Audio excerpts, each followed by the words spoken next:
പ്രഭാത പ്രാർത്ഥന. ജോബിൻ്റെ പുസ്തകം 1-ാം അധ്യായം 8-ാം തിരുവചനം. കർത്താവ് വീണ്ടും അവനോട് ചോദിച്ചു, എൻ്റെ ദാസനായ ജോബിനെ നീ ശ്രദ്ധിച്ചു?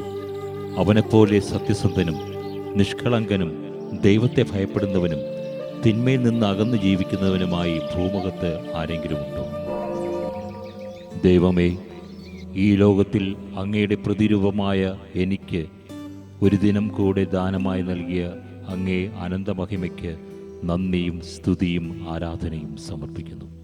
കർത്താവേ, എൻ്റെ ജീവിതത്തിൽ അങ്ങ് അറിയാതെ ഒന്നും സംഭവിക്കുന്നില്ല എന്ന യാഥാർത്ഥ്യം ഒരിക്കൽ കൂടെ എന്നെ ഓർമ്മപ്പെടുത്തിക്കൊണ്ട് അങ്ങ് നൽകിയ ഈ പുതിയ ദിനം അനുഗ്രഹീതമാക്കണമേ. എൻ്റെ ജീവിതത്തിൽ ഞാൻ നേരിടുന്ന ക്ലേശങ്ങൾ, ആകുലതകൾ, രോഗങ്ങൾ എന്തുതന്നെയായാലും അതെല്ലാം അങ്ങേ നാമമഹത്വത്തിനായി നൽകിയിരിക്കുന്നതാണെന്ന രഹസ്യം ഉൾക്കൊണ്ടുകൊണ്ട് അവയെല്ലാം തരണം ചെയ്ത് മുന്നോട്ട് പോകുവാൻ അനുഗ്രഹിക്കണമേ. ഇന്നേ ദിനം ഞങ്ങൾ നേരിടാൻ പോകുന്ന എല്ലാ പ്രതിസന്ധികളെയും അഭിമുഖീകരിച്ച് മുന്നേറുവാനുള്ള ശക്തി ഞങ്ങൾക്ക് നൽകണമേ. ഒരു അന്ധകാര ശക്തിയും അങ്ങേ സ്നേഹ കരവലയത്തിൽ നിന്ന് അടർത്തിയെടുക്കാതിരിക്കട്ടെ.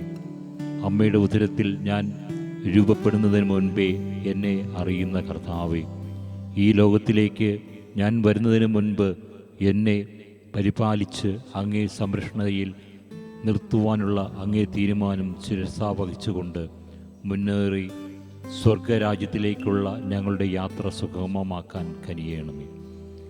ഈ ലോകത്തിലായിരിക്കുന്ന ഒരു നിമിഷം പോലും എൻ്റെ ലക്ഷ്യം വഴിമാറാതിരിക്കട്ടെ. എൻ്റെ പരമമായ ലക്ഷ്യം സ്വർഗരാജ്യം സ്വായത്തമാക്കുന്നതിന് മാത്രമായിരിക്കട്ടെ. എൻ്റെ ഇനിയുള്ള ഓരോ നിമിഷവും എൻ്റെ മനസ്സിലുള്ള ചിന്തകൾ, വാക്കുകൾ, പ്രവൃത്തികൾ സ്വർഗത്തിലേക്കുള്ള യാത്രയിൽ ഒരു പടി കൂടെ മുന്നോട്ട് വയ്ക്കുവാൻ എന്നെയും ഞങ്ങളെയും ശക്തിപ്പെടുത്തണമേ. ആമേൻ. വിശുദ്ധരുടെ മൊഴിമുത്തുകൾ. വിശുദ്ധ ജെറോം.